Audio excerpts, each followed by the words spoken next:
หนุ่มลาวทำงานกับนายจ้างไทยมา14ปีกลับบ้านไปว่าจะไปทำงานกับนายจ้างจีนได้แค่14วันจำใจทิ้งเงินรายวันลาออกทันทีสวัสดีครับพี่น้องเบิร์ดสปูสคนเนาะมื้อนี้บ่ยอดจะมาเล่าเรื่องราวชีวิตของเพื่อนบ่ยอดพี่น้องซึ่งว่าบ่ยอดก็ได้เล่าไปหลายคลิปแล้วนะเนาะคลิปนี้เนาะบ่ยอดก็จะมาเล่าอีกเทื่อหนึ่งเนาะบางคนเพิ่นยังบ่ฮู้เด้เนาะเกี่ยวกับนายจ้างจีนและมื้อนี้บ่ยอดก็จะยกตัวอย่างของเพื่อนบ่ยอดเนาะที่ทำงานกับนายจ้างจีนเนาะเคยทำงานกับนายจ้างจีน14วันพี่น้องเพราะว่าเพิ่นเข้ามาทำงานในประเทศไทยพี่น้องตั้งแต่ปี2010เนาะ2010ระยะเวลาก็ตอนนี้ก็15ปีเนาะ14-15ปีแล้ว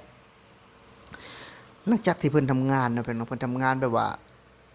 เรื่อยๆอยู่ในประเทศไทยเนาะจนว่า10กว่าปี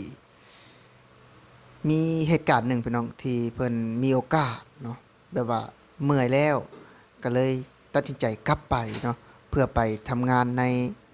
สปปลาวพี่น้องกับนายจ้างจีนเนาะได้แค่14วันเนาะร้องไห้ถึงกับไม่เอาเงินเดือนเนาะเพราะว่าไปทำงานกับนายจ้างจีนไปเวียงจันทน์ไปเลยเนาะระยะห่างจากบ้านพี่น้อง400กว่ากิโลเนาะเพื่อเดินทางไปทำงานก่อสร้างกับนายจ้างจีนเนาะพี่น้องได้แค่14วันเนาะคิดถึงนายจ้างไทยทันทีเนาะเพิ่นเว้ากับบยอดเพราะว่าตอนนี้เพิ่นก็ทำงานอยู่ในอู่รถพี่น้องเนาะเป็นพนักงานอยู่ในอู่ซ่อมรถล้างรถประมาณนี้เนาะเดี๋ยวบยอดจะแปะคลิปวิดีโอแล้วก็รูปเพิ่นเนาะในการเพิ่นทำงานของเพิ่นคือจังเพื่อนบยอดคนนี้นะทำงานอยู่ในประเทศไทยนี่โดนจนแบบว่าซึมซับเนาะกับนายจ้างไทยนะถือว่าฮู้จักนิสัยใจคอกันเป็นอย่างดีนะกับนายจ้างไทยแล้วก็เมื่อยแล้วนะพี่น้องคิดว่าอยากเมื่อทำงานอยู่บ้านลองเบิ่งเนาะบ้านตัวเองลองเบิ่งแต่พอเท่านั้นแหละพี่น้องกลับไป ได้14วันลำบากมากพี่น้องเนาะลำบากมากคุยก็ไม่รู้เรื่องเนาะก็ใช้นู่นใช้นี่ถือว่าเพิ่นนี่จนเมื่อยนะพี่น้องเนาะจนเมื่อยแบบว่าบ่ไหวแล้วเงินบ่เอาเนาะเงินก็ให้ทางบ้านส่งให้กลับบ่เอาเงินรายวันอีกเนาะหน่ายเบื่อแฮงจนว่าเพิ่นได้ตัดสินใจกลับมาทำงานในประเทศไทยกับนายจ้างไทยเนาะปัจจุบันนี้ก็ปีกว่าแล้วพี่น้องที่มีโอกาสเนาะได้มาทำงานในประเทศไทยก็ถือว่ามาอยู่ในกับนายจ้างไทยเนี่ยพี่น้องดีหลายนะถือว่ามีบ้านเนาะที่เป็นอยู่ในอู่เลยพี่น้องเนาะเป็นบ้านในมูลค่าหลายแสนบาทหลายล้านบาทนะพี่น้องที่เพิ่นมอบให้อยู่ฟรีเนาะเป็นห้องหลังใหญ่เลยที่เพื่อนบ่ยอดคนนี้เนาะได้มีโอกาสกลับเข้ามาไทยแล้วก็โชคดีและเพิ่นก็ยังเล่าตื่มเนาะบอกบ่ยอดตื่มว่าถ้าหากว่ามีโอกาสนะ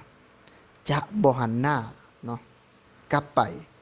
หานายจ้างจีนแน่นอนพี่น้องเพราะว่าเมื่อยเนาะในการที่แบบว่า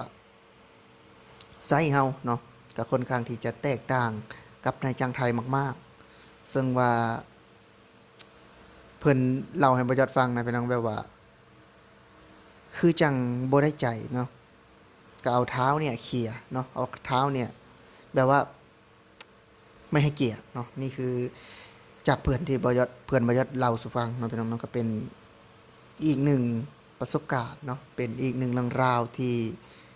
หนุ่มแรงงานผู้หนึ่งเนาะหนุ่มแรงงานลาวผู้หนึ่งก็จะจดจำไปตลอดชีวิตว่าจะไม่ทำงานกับนายจ้างจีนเนาะเพราะว่ากลับไปทำงานได้แค่14วันเนาะทำงานอยู่พี่14ปีก็ยังบ่ได้เห็นที่จะเป็นอย่างเนาะถือว่าทำงานกับนายจ้างไทยนี่ก็แค่2คนเนาะ2นายจ้างเท่านั้นแต่พอกลับบ้านไปพี่น้องได้แค่14วันเนาะจำใจต้องลาออกถึงกับไม่เอาเงิน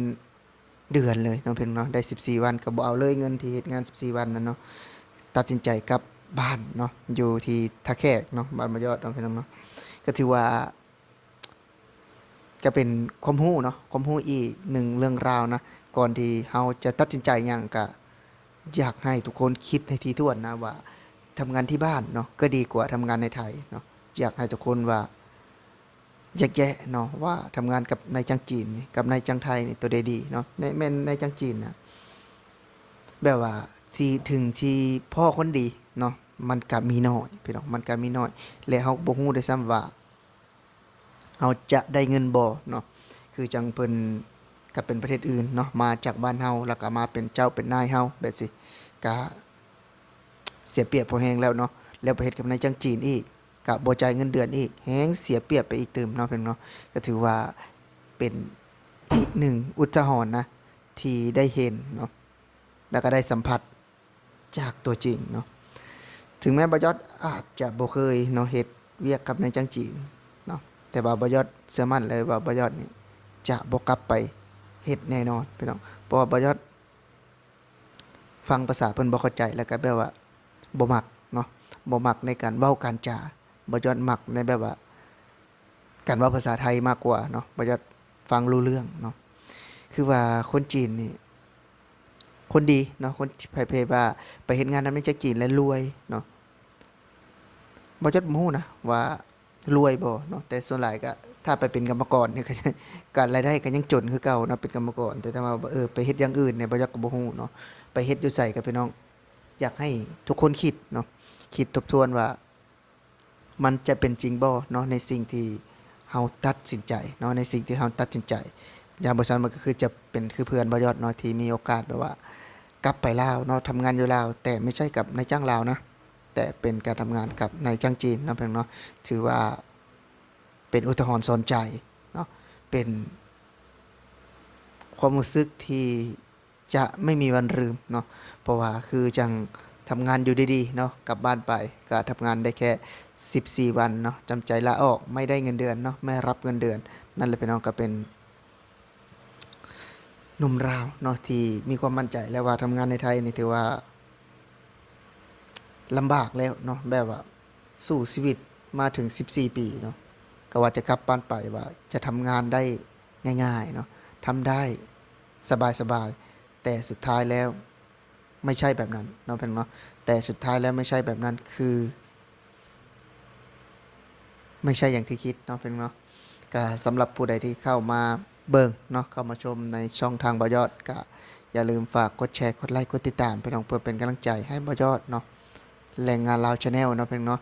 สำหรับคลิปนี้เนาะบอยอดกะสิขอขอบคุญขอบคุณเนาะพี่ๆทุกคนที่เข้ามาติดตามและรับชมเนาะสำหรับวันนี้บอยอดสิขอลาพี่และน้องไปเบิดสุภูสุคนเด้อครับพี่น้องขอให้โชคหมาร่ำรวยเนาะสำหรับวันนี้บอยอดสิขอลาพี่และน้องไปก่อนสวัสดีครับหัวเนาะแต่ละมื้อแต่ละวันก็เฮ็ดงานเนาะล้างรื้อทรงคัดสีฟอกเบาะเต้นรถเนาะก็ประมาณนี้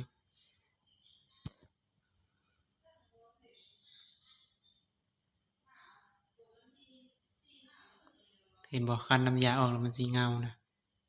เสร็จแล้วสิเงาแวบเลยสีดำให้เงาดีแล้วก็คัดไปเรื่อยๆเนาะบ่ต้องรีบร้อนใจเย็นๆเพราะว่าคัดทั้งคันเนาะคันหนึ่งประมาณชั่วโมงกว่า2ชั่วโมงก็แล้วแต่บางคันก็อยากมาต่อยลายเนาะแล้วก็ร้อยลายมันก็แล้วแต่ความแล้วแต่เนื้อสีรถแต่ละคันก็บ่คือกันก่อน